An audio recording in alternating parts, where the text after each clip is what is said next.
ಆತ್ಮೀಯ H16 ನ್ಯೂಸ್ಗೆ ಸ್ವಾಗತ. ನಾನು ನಿಮ್ಮವ MI ಅದು ಮಲ್ಲಪ್ಪ ಜೋತ. ವಿಶೇಷವಾಗಿ ಇವತ್ತು ಒಂದು ಚರ್ಚೆ ಅನ್ನೋಕ್ಕಿಂತ ಒಂದಿಷ್ಟು ಮಾತುಕತೆ. ನಮ್ಮ ಕನ್ನಡ ಸಾಹಿತ್ಯ ಪರಿಷತ್ 110 ವರ್ಷ ಆಗಿ 111ನೇ ವರ್ಷಕ್ಕೆ ಹೆಜ್ಜೆ ಇಟ್ಟದ ಹುಟ್ಟೆ. ಈ ಮಧ್ಯದಲ್ಲಿ ಏನಾಯಿತು ಏನಿಲ್ಲ, ಕನ್ನಡ ಸಾಹಿತ್ಯ ಪರಿಷತ್ ಯಾರನ್ನು ಬೆಳೆಸಿತು, ಏನನ್ನು ಬೆಳೆಸಿತು, ಯಾವ ರೀತಿಯಾಗಿ ಬೆಳೆಸಿತು ಅನ್ನೋರ ಚರ್ಚೆ ಅಂತ ಆಲ್ರೆಡಿ ಸ್ಟಾರ್ಟ್ ಆಗಿಬಿಟ್ಟಿದ್ದಾವೆ. ಮಾಡೋರು ಮಾಡ್ತಾ ಇದ್ದಾರೆ, ನಡೀತಾ ಇದೆ. ಜೊತೆಗೆ ಕನ್ನಡ ಸಾಹಿತ್ಯ ಪರಿಷತ್ತಿನ ಸಾಧನೆಗಳನ್ನು, ಅದೇ ರೀತಿ ವಿಫಲತೆಗಳನ್ನು, ಸಾಹಿತಿಗಳನ್ನು ರಕ್ಷಣೆ ಮಾಡೋ ಸಲುವಾಗಿಯೋ ಅಥವಾ ಅವ್ರನ್ನ ಉಳಿಸೋ ಸಲುವಾಗಿಯೋ ಒಂದು ಯಾವುದೋ ಕಾರಣಕ್ಕೂ ಶುರು ಆಗ್ತದೆ ಒಂದು ಆರಂಭ. ಈ ಸಾಹಿತ್ಯ ಪರಿಷತ್ ಶುರು ಪಡೆದು ಒಂದು ಮೈಸೂರು ಅರಸರ ಸಮಯದಲ್ಲೇ ಮೈಸೂರು ಅರಸರು ವಿಶೇಷವಾಗಿ ಕನ್ನಡದ ಮೇಲೆ ಪ್ರೀತಿ ವಿಶ್ವಾಸ ಇಟ್ಕೊಂಡಂಥವ್ರು, ಅವ್ರು ಹುಟ್ಟಾಕಿದಂಥ, ಅವರಲ್ಲಿದ್ದಂಥ ಅಧಿಕಾರಿಗಳು ಹುಟ್ಟಾಕಿದಂಥ, ಸಾಹಿತಿಗಳು ಹುಟ್ಟಾಕಿದಂಥ ಈ ಒಂದು ಸಂಸ್ಥೆ 1915ರಲ್ಲಿ ಆರಂಭ ಆಗ್ತದೆ. ಇಂಥ ಒಂದು ಆರಂಭ ಆದಂಥ ವಿಷಯದ ಮೇಲೆ ನಮ್ಮ ಗೋಕಾಕದಲ್ಲಿ ಒಂದಿಷ್ಟು ಚರ್ಚೆ ಆಗ್ಯದ. ಆ ಚರ್ಚೆಯಲ್ಲಿ ಏನಾಯಿತು, ಯಾರ್ಯಾರು ಏನು ಮಾತಾಡಿದರು, ಅದರಲ್ಲೂ ಸಾಹಿತ್ಯ ಪರಿಷತ್ ಬಗ್ಗೆ ಏನು ಮಾತಾಡಿದರು ಅದನ್ನು ನೋಡಿ ಅವ್ರ ಜೊತೆಗೆ ಮಾತಾಡಿ ಬಂದಂಥ ನಮ್ಮ ಸಾಹಿತಿಗಳು, ಪಾರಿಜಾತ ಪುಷ್ಪದ ಕಲಾವಿದರು, ಜೊತೆಗೆ ಬಯಲಾಟಗಳನ್ನು ಇನ್ನುವುದವುಗಳನ್ನು ಸಂಖ್ಯಾಬಾಳೆಯನ್ನು ತನ್ನೊಳಗೆ ಇಳಿಸ್ಕೊಂಡವರು ಈಶ್ವರಚಂದ್ರ ಬೆಟಗೇರಿಯವರು. ಅವರು ಇವತ್ತು ಅವ್ರ ಜೊತೆಗೆ ಈ ಕನ್ನಡ ಸಾಹಿತ್ಯ ಪರಿಷತ್ತದ ಸಂಸ್ಥಾಪನಾ ದಿನಾಚರಣೆಯಲ್ಲಿ ಏನಾಯ್ತು ಗೋಕಾಕದಲ್ಲಿ ಅನ್ನೋದ್ರ ಬಗ್ಗೆ ಒಂದಿಷ್ಟು ಮಾತಾಡಬೇಕನ್ನಿಸ್ತು. ಸರ್, ಆ್ಯಕ್ಚುಲಿ ನಿಮ್ಮ ಈ ಸಭೆಯಲ್ಲಿ ಏನೇನು ಚರ್ಚೆ ಆಯಿತು, ಯಾಕೆ ನೀವು ಮಾಡಿದ್ರಿ ಚರ್ಚೆ? ಸಂಸ್ಥಾಪನಾ ದಿನ ಸರಿ, ಸಂಸ್ಥಾಪನಾ ದಿನ ಒಂದು ದಿವಸ ನೆನೆಸ್ಬೇಕು ಅಥವಾ ಇನ್ನೊಂದು ದಿವಸದಲ್ಲೂ ಕಸಾಪ ಚರಿತ್ರೆ ನೆನೆಸ್ಬೇಕು? ಕನ್ನಡ ರಾಜರಾಜೇಶ್ವರಿಗೆ ಭಕ್ತಿಯಿಂದ ನಮಸ್ಕರಿಸುತ್ತಾ, ಕನ್ನಡ ಎಲ್ಲ ಮನಸ್ಸುಗಳಿಗೆ ಪ್ರೀತಿಯಿಂದ ನಮಸ್ಕರಿಸಿ, ಆತ್ಮೀಯರೇ, ಕನ್ನಡ ತಾಯಿ ತಾರೆ, ಕನ್ನಡಕ್ಕೆ ಹೋರಾಡು ಕನ್ನಡದ ಕಂದ, ಕನ್ನಡವ ಕಾಪಾಡೋ ನನ್ನ ಆನಂದ, ಜೋಗುಳದ ಹರಕೆ ಇದು ಮರೆಯದಿರು ಚಿನ್ನ, ಮರೆತೆ ಆದರೆ ಅಯ್ಯೋ ಮರೆತಂತೆ ನನ್ನ. ಕನ್ನಡಾಂಬೆ ಹೇಳುವಂಥ ಈ ಮಾತು ಕವಿಯ ಹೃದಯದಿಂದ ಬಂದದ ರೀ. ಕನ್ನಡದ ಬಗ್ಗೆ ಕಕ್ಕುಲಾತಿಯನ್ನು ಇಟ್ಟುಕೊಂಡು ಸರ್, ಯಾಕೆ ನಮ್ಮ ದೇಶ, ನಮ್ಮ ನಾಡು, ನಮ್ಮ ನುಡಿ ಅನ್ನುವಂಥ ಅಭಿಮಾನ ಪ್ರತಿಯೊಬ್ಬರಲ್ಲಿ ಬೇಕನ್ಸರಿ. ಮೈಸೂರು ಅರಸರು ಸರ್, ವಿಶೇಷವಾಗಿ ನಾಲ್ವಡಿ ಕೃಷ್ಣರಾಜ ಒಡೆಯರ ಒಂದು ಕಾಲಕ್ಕೆ ರೀ ಮೈಸೂರು ರಾಜ್ಯದ ಒಂದು ಅಭಿವೃದ್ಧಿ, ಅದರ ಜೊತೆಗೆ ಸಾಮಾಜಿಕ ಒಂದು ಸುಧಾರಣೆ, ಹಾಗೆ ಶೈಕ್ಷಣಿಕ ಒಂದು ಸುಧಾರಣೆಯನ್ನು ಮಾಡಬೇಕು ಅನ್ನುವಂಥ ಉದ್ದೇಶದಿಂದ ರೀ ಅವರು ಒಂದು ಸಂಸ್ಥೆಯನ್ನು ಕಟ್ಟಿದರು. ಅದು ಕರ್ನಾಟಕ ಸಾಹಿತ್ಯ ಪರಿಷತ್ತು ಅಂತೇಳಿ ಮೊದಲಿತ್ತು ರೀ. ಅದು ಯಾವಾಗ ರೀ ಮೇ 5, 1915ನೇ ಇಸ್ವಿ. ಈಗ 110 ವರ್ಷಗಳು ಮುಗಿದು 111ನೇ ವರ್ಷವನ್ನು ರೀ ಕರ್ನಾಟಕ ನಾಡಿನಾದ್ಯಂತ ಕನ್ನಡದ ಸಂಘಟನೆಗಳು, ವಿಶೇಷವಾಗಿ ಕನ್ನಡ ಸಾಹಿತ್ಯ ಪರಿಷತ್ತು ಆಚರಿಸುತ್ತಾ ಬಂದದ್ದನ್ನು ನಾವೆಲ್ಲ ನೋಡ್ತಾ ಇದ್ದೀವಿ ರೀ.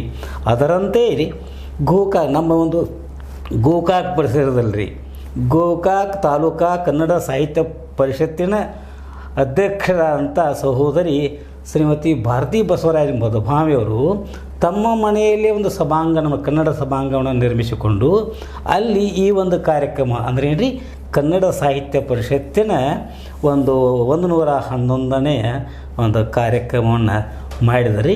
ಇದರ ಒಂದು ವಿಶೇಷವಾಗಿ ಕನ್ನಡದ ಕುರಿತು ಮಾತನಾಡಿದವರು ನಮ್ಮ JSS ಕಾಲೇಜ್ BEd ಒಂದು ವಿಭಾಗದಲ್ಲಿರ್ತಕ್ಕಂಥ ರೀ ಕನ್ನಡ ಉಪನ್ಯಾಸಕರಂತಹ ಪ್ರೊಫೆಸರ್ ಸುರೇಶ್ ಮುದ್ದಾರ್ ಅವರು.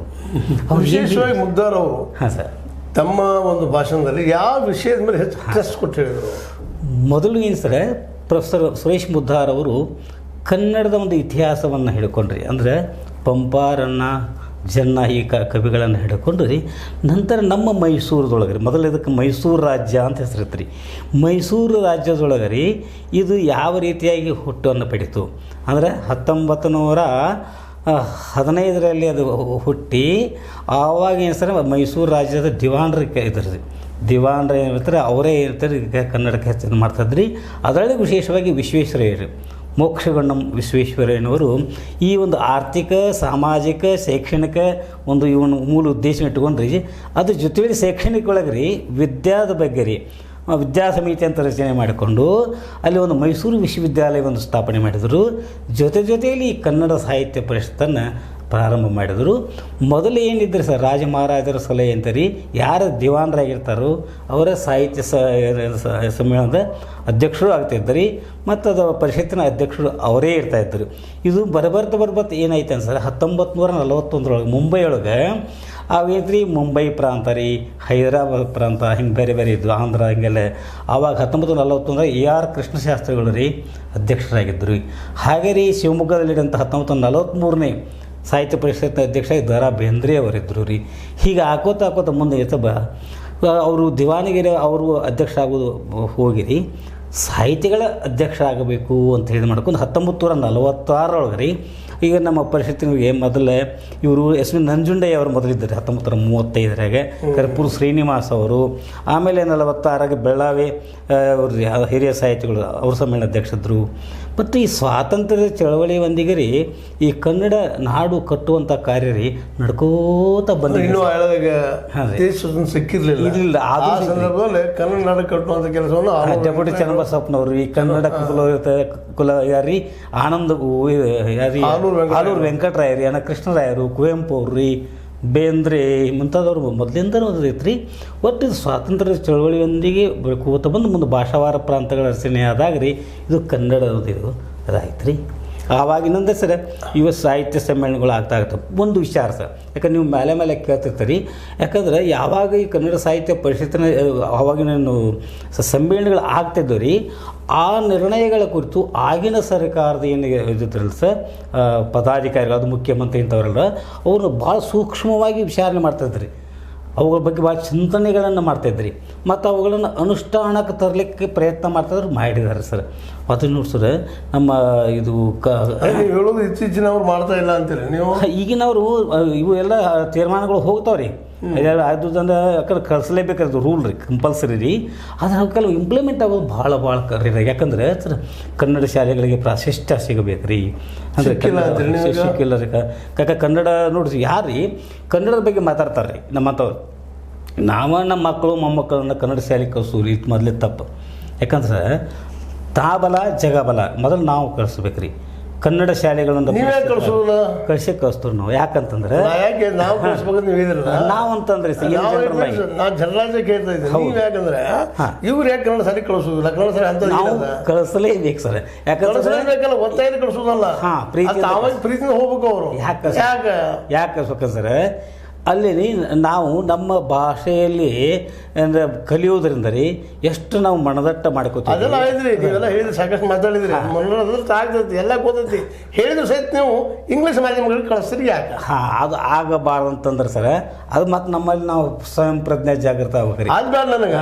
ಈಗ ಯಾಕೆ ನೀವು ಕಳಿಸೋದಿಲ್ಲ? ನಾನು ಅಷ್ಟಕ್ಕೆ ಉತ್ತರ ಕಾಯ್ತೀನಿ. ಉಳಿದೆಲ್ಲ ನೀವು ಸುತ್ತ ಹಾಕಿ ನೀವು ಮಾತು ಮೈಲಾರಿಗೆ ಬರಬೇಕು. ನಾವು ನೇರವಾದ ಪ್ರಶ್ನೆ, ನೀವು ಅಂದ್ರೆ ಇವತ್ತು ಇಂಗ್ಲೀಷ್ ಮಾಧ್ಯಮಕ್ಕೆ ಯಾಕೆ ನಾವು ಪ್ರಾಶಸ್ತ್ಯ ಕೊಡ್ತಾ ಇದ್ದೀವಿ, ಇದಕ್ಕೆ ಮೊದಲು ಉತ್ತರ ಬೇಕಲ್ಲ.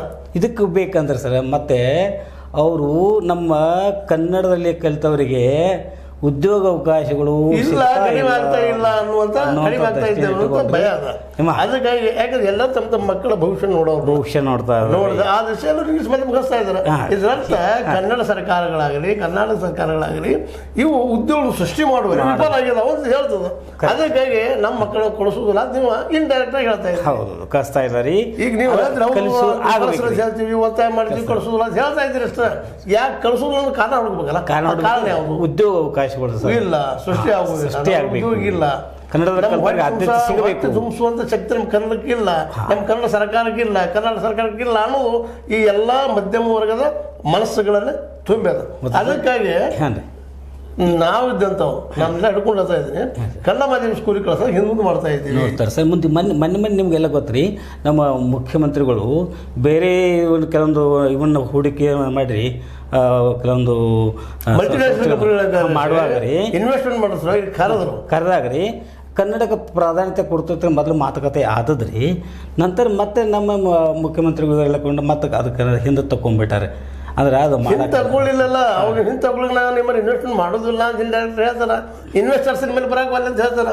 ಯಾಕಂದ್ರೆ ಅವ್ರಿಗೆ ಬೇಕಾಗಿದ್ದು ಟ್ಯಾಲೆಂಟೆಡ್ ಅಂದ್ರೆ ಅವ್ರ ಉದ್ಯೋಗ ಬೇಕಾಗಿದ್ದು ಕೇವಲ ನೀವು ಬರೀ ಕನ್ನಡ ಬಲ್ಲವ್ರನ್ನ ತಗೋಬೇಕು ಅಂತಿಲ್ಲಲ್ಲ, ನಮ್ಮ ಉದ್ಯೋಗ ಹೆಲ್ಪ್ ಆಗ್ಬೇಕಲ್ಲ.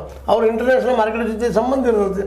ಅಲ್ಲಿ ಇಂಗ್ಲೀಷ್ ಬಲ್ಲವ್ರು ಬೇಕಾಗ್ತಾರೆ, ಕನ್ನಡದಲ್ಲಿ ಕನ್ನಡ ಬಲ್ಲಂತವ್ರು ಅಲ್ಲಿ ನಿರುಪಯುಕ್ತರಾಗ್ತಾರೆ. ಅದಕ್ಕೆ ಅವ್ರು ತೆಗೆದುಕೊಳ್ಳೋದಿಲ್ಲ. ಅದಕ್ಕೆ ಹಿಂದೆ ಸರಿದಾಗ ಸಹಜ ಪಾಪ ಮುಖ್ಯಮಂತ್ರಿ ಆಗಿರ್ಬೋದು, ಯಾರೋ ಆಗಿರ್ಬೋದು, ಅವಾಗ ಕನ್ನಡಿಗರಿಗೆ ಏನಾಗತ್ತೆ ಸರ್, ಅವಾಗ ಪ್ರಶಸ್ತಿ ಸಿಗಲಿಲ್ಲ ಅಂದ ಕೂಡಲೇ ಸರ್ಕಾರ ಟೀಕಾ ಮಾಡ್ತೀವಿ, ಇಂಗ್ಲೀಷ್ ವ್ಯಾಮೋಹ ಹೆಚ್ಚಾಗ್ತದೆ, ಟೀಕಾ ಮಾಡ್ತೀವಿ. ಅದಕ್ಕಾಗಿ ಏನಾದರೂ ಸ್ವಲ್ಪ ನಾವು ಕನ್ನಡಕ್ಕೆ ಯಾಕೆ ಕೊಡ್ಬೇಕಂತ ಸರ್, ಈ ನಮ್ಮ ತಾಯಿನ ನಾವು ರಕ್ಷಣೆ ಮಾಡಲಿಲ್ಲ ಅಂದ್ರೆ ಸರಿ, ನಮ್ಮ ತಾಯಿ ನಾವು ನಮ್ಮ ತಾಯಿ ರಕ್ಷಣೆ ಮಾಡಬೇಕು ಅಂತ ಬೇರೆ. ನಮ್ಮ ತಾಯಿ ನಾವು ತಡೆದು ಕೂತಿದ್ದಂಥವು ಆದ್ರೆ ನಾವಿಲ್ಲಿ ಹೇಳುವಂಥದ್ದು ಬದುಕುದಕ್ಕೆ ನಮ್ಮ ತಾಯಿಗೆ ನೋಡ್ರಿ, ನೀವು ಸಣ್ಣವ್ರ ತಾಯಿ ತಡಿ ಮೇಲೆ ಕೊಡ್ತೀರಿ, ಈಗ ನಿಮ್ಮ ತಾಯಿ ತಡಿ ಮೇಲೆ ಕೊಡ್ಲಿಕ್ಕೆ ಸಾಧ್ಯ ಇಲ್ಲ ರೀ. ನಾವು ನಮ್ಮ ಸ್ವಂತ ನೆಲೆಯನ್ನು ಕಾಣ್ಕೋಬೇಕು, ಸ್ವಾವಲಂಬಿ ಆಗ್ಬೇಕ್ರಿ. ಅದ್ರಾಗ ಪರಿಷತ್ತಕ್ಕೆ ಸಹಜವಾಗಿ ಅವ್ರು ಹೇಳಿದ ಮಾತು ಕೇಳುವಂಥ ಪ್ರಸಂಗ ಬರ್ತದೆ. ಹೌದು. ಈಗ ಅದಕ್ಕೆ ರಾಜಕಾರಣಿಗಳು ಸಹ ಅವ್ರದಂತ ಲಿಮಿಟೇಷನ್ಸ್ ಇದ್ದಾವೆ. ಅಂದ್ರೆ ಉದ್ಯೋಗ ಸೃಷ್ಟಿ ಇಲ್ಲದೆ ಮೂಲ ಕಾರಣ. ಮತ್ತೆ ಏನು ಮಾತಾಡಿದೆ ಸರ್ ಇದರಲ್ಲ?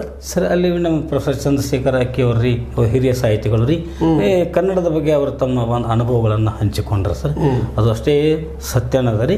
ಆದರೆ ನೀವು ಹೇಳಿದಂಗೆ ಕನ್ನಡದಲ್ಲಿ ಕಲಿತವರಿಗೆ ಉದ್ಯೋಗ ಅವಕಾಶಗಳು ಸಿಗುತ್ತರಿಂದ ರೀ ಅವರು ಈಗ ಇಂಗ್ಲೀಷ್ ವ್ಯಾಮೋಹಕ್ಕೆ ಹೋಗುತ್ತಿರ್ತಾರೆ. ಅಷ್ಟಲ್ರಿ ರಾಜ್ಯದ ದೇಶದೊಳಗೆ ಒಂದು 4 ರಾಜ್ಯಗಳಿರ್ತಕ್ಕಂಥ ಹಿಂದಿಗೆ ರಾಷ್ಟ್ರಭಾಷೆ ಒಂದು ಇದಕ್ಕೆ ಕೊಡ್ತಾ ಇದ್ದಾರೆ ರೀ. ಹಂಗೆ ಈಗ ಕನ್ನಡ ರೀ ಅದಕ್ಕಿಂತಲೂ ಮೊದಲಿಂದ ಇದ್ದಂಥ ಭಾಷೆ ರೀ, ಅದಕ್ಕೆ ಪ್ರಶಸ್ತಿ ಸಿಗ್ತಾ ಇಲ್ಲ ಅಂತೇಳಿ ಕೆಲವು ಸ್ವಲ್ಪ ಮಾಡಿದ್ರಿ. ಹಿಂಗಾಗಿ ಒಟ್ಟಾರೆ ಸರ್ ನಮ್ಮ ಈ ಒಂದು ತಾಲೂಕಾ ಅಧ್ಯಕ್ಷರು ಮತ್ತು ಸಮಾರಂಭ ಅಧ್ಯಕ್ಷ ಅಂತ ಸಹೋದರಿ ಶ್ರೀಮತಿ ನಮ್ಮ ಭಾರತಿ ಬಸವರಾಜ ಮಧುಮೆ ಅವರು ಕೂಡ ರೀ, ನಾವು ಕನ್ನಡಿಗರು ಏನಾಗಲಿ ಜಾಗೃತ ಆಗಬೇಕು ರೀ. ನಮ್ಮ ಮನೆಯನ್ನು ನಾವು ಭದ್ರ ಮಾಡ್ಕೋಬೇಕು. ಅದಕ್ಕೆ ಕನ್ನಡಕ್ಕೆ ಏನೈತೆ ಸರ್, ಇದು ನಮ್ಮ ಸಾಹಿತ್ಯ ಪರಿಷತ್ತಿನ ಮೆಂಬರ್ಸ್ ಆಗಬೇಕು. ಮತ್ತು ಯಾರು ಮೆಂಬರ್ ಆಗಿಲ್ಲ ಅಥವಾ ಅವ್ರು ಮತ್ತೆ ರಿನ್ಯೂ ಮಾಡ್ಕೋಬೇಕು. ಅದಕ್ಕೆ ಕೆಲವೊಂದು ಇವು ಅದಾವೆ. ಅಟ್ಲೀಸ್ಟ್ ನಮ್ಮತನವನ್ನು ನಾವು ಕಾಕೊಂಡು ಹೋದ್ರೆ ಅಂತೀರಿ, ಕನ್ನಡದ ಬಗ್ಗೆ ಒಂದು ಸ್ವಲ್ಪ ಅಭಿಮಾನ ಇರಬೇಕು. ನೀವು ಹೇಳಿದೆಲ್ಲ ಕರೆಕ್ಟ್, ಉದ್ಯೋಗ ಅವಕಾಶಗಳು ಸಿಗೋದಿಲ್ಲ ಅಂತಕೊಳ್ಳಿ ಬೇರೆ ತಪ್ಪೇನಲ್ಲ ರೀ. ಆದರೂ ಕನ್ನಡತನವನ್ನು ಉಳಿಸ್ಬೇಕು, ಬೆಳೆಸಬೇಕು, ನಮ್ಮತನವನ್ನು ನಾವು ಬರಿಬೇಕು ಅನ್ನುವಂಥ ಮಾತುಗಳು ಕೇಳಿ ಬಂದವು.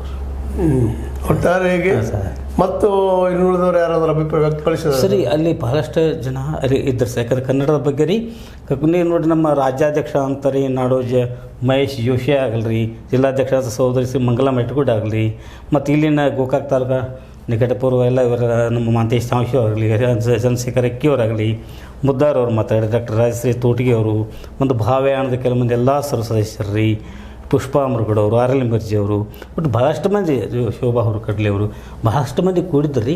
ಕನ್ನಡದ ಬಗ್ಗೆ ಒಂದು ಪ್ರೀತಿ ಗೌರವ ಅದಕೊಂಡು ಮತ್ತು ಇದು ಸಂಸ್ಥಾಪನಾ ದಿನಾಚರಣೆಯನ್ನು ಆಚರಿಸುವುದು ನಮ್ಮ ಕರ್ತವ್ಯ ರೀ. ನಾವು ಮನೆ ದೇವ್ರಿಗೆ ಹೋಗ್ವಲ್ಲ ರೀ, ಕೈಲಿ ಎಲ್ಲ ಖರ್ಚು ಮಾಡ್ಕೊಂಡು ಕಾಯಿ ಕಪ್ರ ಮಾಡ್ಕೊಂಡು ಬರ್ತು. ಹಂಗೆ ರೀ ಸಂಸ್ಥಾಪನಾ ದಿನಾಚರಣೆಯನ್ನು ಆಚರಿಸೋದು ನಮ್ಮ ಆದ್ಯ ಕರ್ತವ್ಯ ಅಂತ ತಿಳ್ಕೊಂಡು ಎಲ್ಲರೂ ಕೂಡಿ ಕನ್ನಡ ಅಂಬೆಗೆ ಒಂದು ಭಕ್ತಿಯಿಂದ ಮಾಡಿ ಒಂದು ಆಚರಣೆ ಮಾಡಿದ್ರು. ಆತ್ಮೀಯರೇ, ಇಲ್ಲಿವರೆಗೆ ನಮ್ಮ ಈಶ್ವರಚಂದ್ರ ಬೆಟಗೇರಿಯವರು ಈ ಒಂದು ಕನ್ನಡ ಸಾಹಿತ್ಯ ಪರಿಷತ್ತಿನ ಸಂಸ್ಥಾಪನಾ ದಿನದಿಂದ ಕನ್ನಡದ ಸ್ಥಿತಿಗತಿಗಳ ಬಗ್ಗೆ, ಕನ್ನಡದ ಬದುಕಿನ ಬಗ್ಗೆ, ಕನ್ನಡಿಗರ ಬದುಕಿನ ಬಗ್ಗೆ ಸಾಕಷ್ಟು ವಿಷಯಗಳನ್ನು ಚರ್ಚೆ ಮಾಡಿದರು. ಅದೇ ಕಾಲಕ್ಕೆ ಅದರ ದೋಷ ಗುಣಗಳನ್ನು ಹೇಳುವಂಥ ಪ್ರಯತ್ನ ಮಾಡಿದರು. ಯಾಕಪ್ಪ ಕನ್ನಡವನ್ನು ಕನ್ನಡದಲ್ಲೇ ಕನ್ನಡ ಮಾಧ್ಯಮದಲ್ಲಿ ಕಲಿಲಿಕ್ಕೆ ಪ್ರಯತ್ನ ಮಾಡ್ತಾ ಇಲ್ಲ ಅನ್ನೋದಕ್ಕೂ ಕಾರಣ ಹುಡುಕೋ ಪ್ರಯತ್ನ ಮಾಡಿದರು. ಇದಕ್ಕೆಲ್ಲ ಪರಿಹಾರ ಹುಡುಕಬೇಕಾಗಿದ್ದು ನಾವು ನೀವೆಲ್ಲ ಜನಸಾಮಾನ್ಯರು, ಜೊತೆಗೆ ಇಂದಿನ ಸರ್ಕಾರ ಸಹಿತ ಈ ದಿಶೆಯಲ್ಲಿ ಚಿಂತನೆ ಮಾಡಬೇಕು. ಜೊತೆಗೆ ನಾವು ಮೊದಲು ಚಿಂತನೆ ಮಾಡಬೇಕು. ಹೌದಲ್ಲ, ಏನು ಮಾಡಬೇಕಾಗಿದೆ ಅನ್ನುವಂಥದ್ದು. ಇದಕ್ಕೆಲ್ಲ ಮೂಲ ಒಂದು ಫಸ್ಟಿಗೆ ಹಾಕುವಂಥ ಶಕ್ತಿ ನಮ್ಮ ಕನ್ನಡಕ್ಕೆ ಬರಬೇಕಾದ್ರೆ ಇಲ್ಲಿ ಉದ್ಯೋಗಗಳು ಸೃಷ್ಟಿ ಆಗಬೇಕು. ಉದ್ಯೋಗ ಎದರ ಸೃಷ್ಟಿ ಐತಿ, ಯಾವ ಕ್ಷೇತ್ರದಾಗ ಸೃಷ್ಟಿ ಆಗ್ತಾವ ಅನ್ನೋದು ನೀವು ಎಲ್ಲ ಚಿಂತನೆ ಮಾಡಿರಿ. ಯಾವ ಕ್ಷೇತ್ರಪ್ಪ, ಏನು ಟೆಕ್ನಾಲಜಿ ಒಳಗೆ ಅದನೋ, ವೈಜ್ಞಾನಿಕ ರಂಗದಲ್ಲಿ ಅದನೋ, ಅಥವಾ ಕೃಷಿ ರಂಗದಲ್ಲಿ ಅದನೋ, ಅಥವಾ ಇನ್ನುಳಿದ ಯಾವ ರಂಗದಲ್ಲಿ ಅದನೋ, ಯಾವ ರಂಗದಲ್ಲಿ ನಾವು ಹೋದ್ರೆ ನಮ್ಮ ಭವಿಷ್ಯ ಒಳ್ಳೇದಾಗ್ತದೆ. ಸ್ವಂತ ಕುಂತು ಚರ್ಚೆ ಮಾಡಿರಿ. ನಾವು ಬಿಲ್ಡಿಂಗನ್ನು ಕಟ್ಕೊಂಡು ಅಲ್ಲಿ ಡಾಕ್ಟರ್ ಇಲ್ಲಂದ್ರೆ, ವೈದ್ಯಕೀಯ ರಂಗ ದೊಡ್ಡ ಹಾಸ್ಪಿಟಲ್ ತಯಾರು ಮಾಡಿದ್ವಿ, ಅಲ್ಲಿ ವೈದ್ಯ ಇಲ್ಲಂದ್ರೆ ಹಂಗಾಗಿದ್ದ ಪರಿಸ್ಥಿತಿ. ಅಲ್ಲಿ ಬಿಲ್ಡಿಂಗ್ ಕಟ್ಟೋದಲ್ಲ, ಅಲ್ಲಿ ಜ್ಞಾನನೂ ಹೆಚ್ಚು ಮಾಡ್ಕೊಳ್ಳೋಂಥ ಒಂದು ವ್ಯವಸ್ಥೆ ನಮ್ಮಲ್ಲಿ ಆಗಬೇಕಾಗಿದೆ. ಜೊತೆಗೆ ಉದ್ಯೋಗ ಸೃಷ್ಟಿ ಮಾಡುವ ಕ್ಷೇತ್ರವನ್ನು ಮೊದಲು ಹುಡುಕ್ಬೇಕಾಗಿದೆ. ಆ ಕ್ಷೇತ್ರ ಹುಡುಕಿದ್ರೆ ಉತ್ತರ ಸಿಗ್ತದೆ. ಇಲ್ಲಾಂದ್ರೆ ಹಿಂಗೆ ಹೇಳ್ಕೊತ ಹೋಗೋದು, ನೀವು ಕರೀರತ್ತು ಒತ್ತಾಯ ಮಾಡೋದು, ಅವ್ರು ತಪ್ಪಿಸ್ಕೊಂಡು ಓಡಿ ಹೋಗೋದು, ಇದು ನಿರಂತರ ನಡೀತಾ ಇರ್ತದೆ. ಅಷ್ಟರೊಳಗೆ ಯಾರೋ ಬುದ್ಧಿವಂತ ತಮ್ಮ ಮಕ್ಕಳು ಇಂಗ್ಲೀಷ್ ಕಲಿಸ್ಕೊಂಡು ದಾಡಿಸ್ಕೊಂಡು ಹೋಗಿಬಿಡ್ತಾರೆ. ಪಾಪ ಕನ್ನಡ ಮೇಲೆ ಪ್ರೀತಿಯಿಂದ ಕನ್ನಡ ಏನೇ ಕುಣಿಯುವುದೇ ಅನ್ನುವಂಥ ಜನ ಪಾಪ ಕನ್ನಡದಲ್ಲಿ ತಮ್ಮ ಮಕ್ಕಳನ್ನ ಕಳಿಸಿ ಕಡೆಗೆ ಉದ್ಯೋಗದಿಂದ ಪರಿಸ್ಥಿತಿ ಇವತ್ತು ಬರೋದನ್ನು ಸಹಿತ ನಾವು ನೋಡ್ತಾ ಇದ್ದೀವಿ. ಇದಕ್ಕೆಲ್ಲ ಕಾರಣ ನಾವ. ಯಾಕಂದ್ರೆ ನಮ್ಮಲ್ಲಿ ಉದ್ಯೋಗ ಸೃಷ್ಟಿ ಮಾಡುವಂಥ ಒಂದು ಕಲೆ ಇಲ್ಲ, ಶಕ್ತಿನೂ ಇಲ್ಲ, ನಮ್ಮ ಸರ್ಕಾರಕ್ಕೂ ಇಲ್ಲ, ನಮಗೂ ಇಲ್ಲ. ಮತ್ತು ನಾವು ಅಂಥದ್ದು ಏನೊಂದು ಹುಡುಕಾಕೂ ತಯಾರಿಲ್ಲ ಅಂದಾಗ ಆ ಪ್ರಯತ್ನ ಮಾಡಲಾರ್ದ ಉತ್ತರ ಸಿಗುವುದಿಲ್ಲ ಅಂತ ಹೇಳ್ತಾ ಕನ್ನಡ ಸಾಹಿತ್ಯ ಪರಿಷತ್ತಿನ 11ನೇ ಈ ಒಂದು ದಿನಾಚರಣೆ ಸಂಸ್ಥಾಪನಾ ದಿನಾಚರಣೆಯಲ್ಲಿ ಇವರೆಲ್ಲರೂ ಭಾಗಿಯಾಗಿ ತಮ್ಮದು ಅಭಿಪ್ರಾಯ ಹೇಳಿದ್ದಾರೆ. ನಮ್ಮದು ಅದಕ್ಕೆ ಕೆಲವೊಂದು ಅಭಿಪ್ರಾಯ ಹೇಳಿದ್ವಿ. ಇದು ನಿಮಗೆ ಲೈಕ್ ಆಗ್ಬೋದು, ಲೈಕ್ ಆಗದೇ ಇರ್ಬೋದು. ಲೈಕ್ ಮಾಡಿ, ಶೇರ್ ಮಾಡಿ, ಕಮೆಂಟ್ ಮಾಡಿ, ಸಬ್ಸ್ಕ್ರೈಬ್ ನಿಲ್ಲಿಸಿ ಹೋಗ್ಬೇಡ್ರಿ. S60 ನ್ಯೂಸ್ ಅರ್ಥಾತ್ ಸೀತಾರಾಮ್ ಇದು ಸತ್ಯದ ಕೈಗೆ ನಡಿ. ವಂದನೆಗಳು.